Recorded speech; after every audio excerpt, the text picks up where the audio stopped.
My mortgage appointment turned into a life-saving operation, Michael Torres recounts. The former Navy SEAL communications specialist was at First National Bank in Chicago when armed robbers created a hostage crisis. Mike used security cameras to send secret military signals to the FBI and helped rescue 15 hostages. This incident revealed Mike's military background and earned him hero recognition. Michael Torres had always been good with his hands, but not in the way most people expected. Growing up in San Diego, California, he learned American Sign Language to communicate with his deaf younger sister, Maria. What started as brotherly love became a lifelong fascination with nonverbal communication that would eventually save lives. At 20, Michael enlisted in the Navy and quickly distinguished himself during SEAL training. His natural ability with sign language and visual communication made him perfect for the role of communications specialist, the team member responsible for maintaining contact with command during missions where radio silence was essential. Torres has a gift, his SEAL instructor noted during training. He can communicate complex tactical information using only hand signals, and he never misses a detail in visual intelligence. During his 12 years as a Navy SEAL, Michael served in Iraq, Afghanistan, and classified operations where his communication skills were crucial for mission success. He developed expertise in tactical hand signals, covert communication methods, and reading situational details that others missed.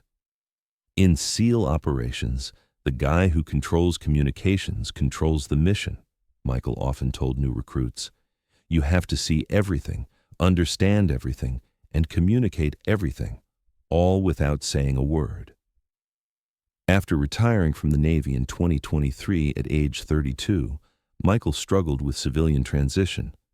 His specialized military skills didn't easily translate to civilian employment, and he found himself doing consulting work for security companies while trying to figure out his next career move. I went from coordinating million-dollar military operations to explaining why someone needs better alarm systems, Michael told his wife Jessica during one of their discussions about his career uncertainty. Jessica, a nurse at Northwestern Memorial Hospital, was supportive but practical about their financial needs. They'd recently bought a house in a Chicago suburb and needed stable income to handle their mortgage payments. Maybe it's time to settle down and find something normal, Jessica suggested. Not everything has to be as intense as military service. Michael had been considering various career options when their mortgage broker recommended refinancing their home loan to take advantage of lower interest rates. On Friday, March 15, 2024, Michael scheduled an appointment at First National Bank in downtown Chicago to discuss refinancing options. Just a normal appointment, Michael told Jessica that morning. Finally, something routine and boring. First National Bank was a prestigious institution in Chicago's financial district, serving both individual customers and major corporations. The bank's main branch occupied the ground floor of a 40-story skyscraper with modern security systems and professional staff, serving hundreds of customers daily. Michael arrived at 2:30 p.m. for his 3 p.m. appointment with loan officer Sarah Mitchell. The bank was moderately busy with typical Friday afternoon activity, customers conducting transactions, business meetings in glass offices, and the general atmosphere of professional banking. "Mr. Torres, I'm Sarah Mitchell," the loan officer greeted him in the waiting area. "Let's discuss your refinancing options in my office." They were reviewing mortgage documents and interest rate comparisons when the situation changed dramatically at 2:47 p.m. 3 men in business suits entered the bank through the main entrance, moving with professional coordination that immediately caught Michael's trained attention. Something about their posture, spacing, and synchronized movement triggered his military instincts. "Excuse me, Sarah, but those 3 men who just entered, do they seem normal to you?" Michael asked quietly. Before Sarah could respond, the men simultaneously produced automatic weapons from briefcases and began shouting commands. "Everyone on the ground! This is a robbery! Nobody moves! Nobody gets hurt!" Michael's SEAL training immediately activated. His mind automatically began assessing the situation: number of attackers, weapons types, civilian positions, escape routes, and potential tactical responses. 3 professional gunmen, likely military or law enforcement background based on their movement and equipment. Automatic weapons, probably AR-15 variants, 15 civilians in the immediate area, including elderly customers and young tellers who would panic under pressure. "Sarah, stay calm and do exactly what they say," Michael whispered as they both moved to the floor. "This is a professional operation." The robbers moved with military precision. One positioned himself at the entrance to prevent escape, another controlled the main banking floor, and the third headed toward the vault area where bank managers were forced to cooperate with their demands. "We know exactly how this bank operates," the leader announced to the terrified customers and staff. "Nobody tries to be a hero, and everyone goes home safe tonight." Michael recognized the tactical setup immediately. These weren't desperate criminals. They were experienced professionals with inside knowledge of the bank's security systems, layout, and procedures. But the robbers had made one crucial mistake. They'd positioned themselves where the bank's security cameras could capture their every movement, and Michael realized those cameras might be the key to ending this situation safely. Outside, the first police units were already arriving in response to the bank's silent alarm system. Michael could see through the windows as Chicago PD established a perimeter, followed quickly by FBI hostage negotiation teams and tactical units. "We have a hostage situation at First National Bank," he heard an officer radio. "Multiple armed subjects, unknown number of civilians inside." The FBI's response was immediate and professional. Special Agent Lisa Chen, head of the Chicago field office's crisis negotiation team, arrived within minutes and began establishing communication protocols. "We need eyes inside that bank," Agent Chen told her team as they set up their command post across the street. "Access the security camera feeds and get me a tactical assessment." That's when Michael realized he could help. The bank's security cameras were positioned throughout the facility, providing multiple angles of the robbers' positions, weapons, and movement patterns. If Michael could somehow communicate what he was seeing to the FBI team outside, he could provide the intelligence they needed for a successful resolution. But how could he communicate with federal agents through security cameras without alerting the robbers to his actions? The answer came from his SEAL training in covert communication and tactical hand signals. Michael began positioning himself where security cameras could capture his movements while appearing to comply with the robbers' demands. Using subtle hand gestures and body positioning, he started sending information to anyone who might be monitoring the camera feeds. First, he indicated the number of attackers by casually adjusting his position 3 times while looking directly at a camera. Then, he used modified ASL American Sign Language combined with military tactical signals to communicate weapon types, pointing directions that corresponded to each gunman's location. For the FBI agents monitoring the security feeds, Michael's behavior initially seemed like nervous civilian movement under stress. "Agent Chen, we have camera footage from inside the bank," technical specialist Mark Rodriguez reported. 15 hostages on the ground, 3 armed subjects positioned for maximum control. "Wait," Agent Chen said, studying the monitors more carefully. "That guy in the business suit, look at his hand movements. Is he trying to communicate something?" Agent Chen had military experience herself, having served as an Army intelligence officer before joining the FBI. She recognized purposeful communication when she saw it. "He's using hand signals," she realized. "Military tactical signals mixed with sign language. Get me someone who can read this." FBI Tactical Team Leader Captain James Murphy, a former Marine with extensive special operations experience, was called to interpret Michael's communications. "That's definitely military signaling," Captain Murphy confirmed after watching the feeds. "He's telling us weapon positions, tactical layout, and threat assessment. This guy knows what he's doing." Michael's covert communication was providing invaluable intelligence. He indicated that the robbers had positioned themselves in a triangular formation with overlapping fields of fire, that they were professionals with military training, and that they had inside knowledge of the bank's security procedures. Most importantly, Michael communicated the location of a blind spot in the robbers' coverage, a service corridor that could allow tactical entry without detection. "Can we communicate back to him?" Agent Chen asked. They realized that by adjusting the bank's interior lighting through the building's management system, they could send simple signals back to Michael confirming they understood his messages.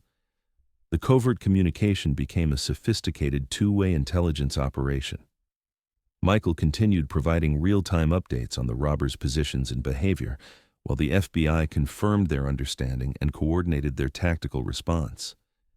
After 45 minutes of negotiation attempts, the robbers became increasingly agitated and began making threats against hostages.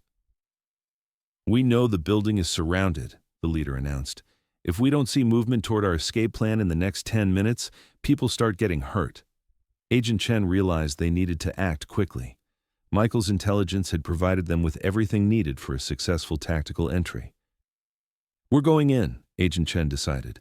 "Torres has given us perfect positioning and timing information." The FBI tactical assault began at exactly 4:15 p.m., using the service corridor entrance that Michael had identified as the optimal approach route. Michael, recognizing the tactical entry was beginning, used his body position to shield elderly hostages while staying low to avoid crossfire. The operation lasted less than 3 minutes. FBI tactical teams entered from multiple positions simultaneously, using Michael's intelligence to neutralize all 3 robbers without any casualties among the hostages. "FBI, nobody move. Hostages, stay down." When the situation was secured, Agent Chen approached Michael personally. "Sir, I need to know who you are and how you knew to communicate with us through those cameras." "Michael Torres, retired Navy SEAL communications specialist," Michael replied.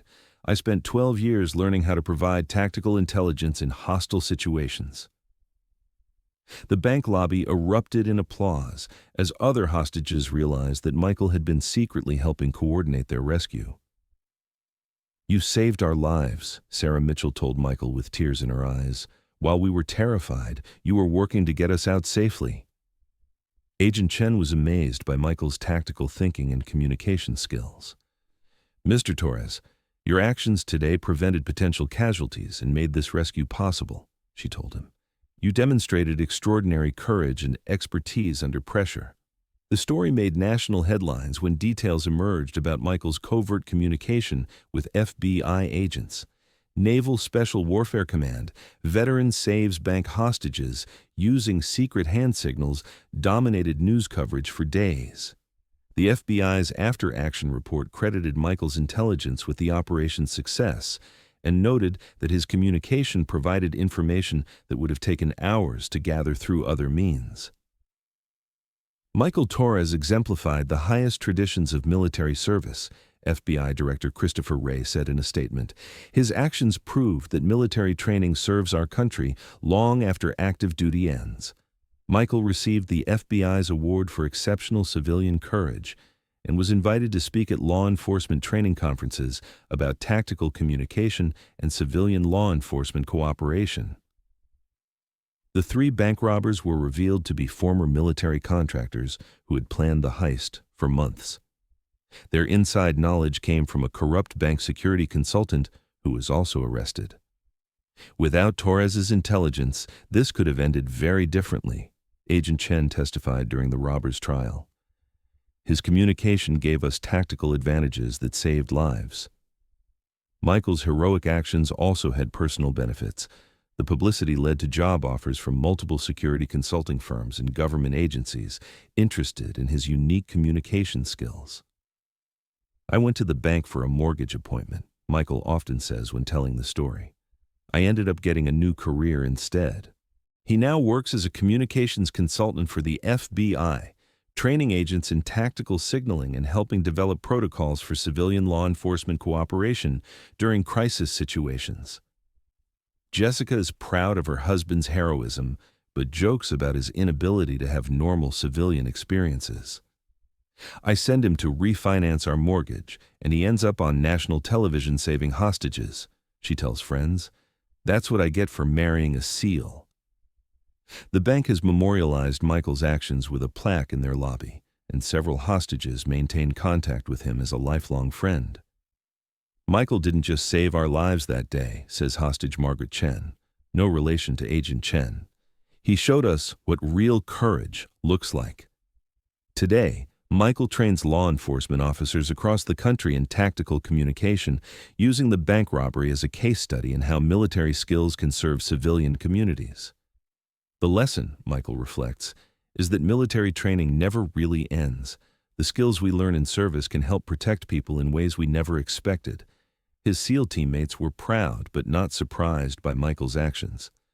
"That's what SEALs do," his former team leader said. "We adapt, we overcome, and we never leave anyone behind, even in a bank lobby in Chicago."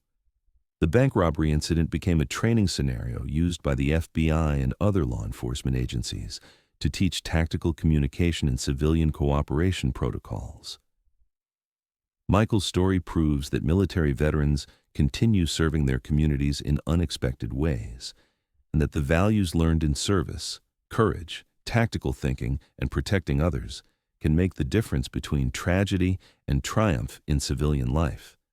Sometimes being in the right place at the right time isn't about luck, Michael says. Sometimes it's about being ready to serve when your community needs you most. Michael Torres' routine mortgage appointment became a heroic rescue mission that saved 15 lives and exposed a professional bank robbery ring. His Navy SEAL communications training enabled him to provide crucial tactical intelligence to FBI agents through security cameras, proving that military skills continue serving America long after active duty ends. The incident demonstrated how veterans' unique abilities can emerge in civilian crises, turning ordinary citizens into heroes when their communities need them most. Michael's story shows that military service creates lifetime protectors who are always ready to serve others, whether on foreign battlefields or in Chicago bank lobbies.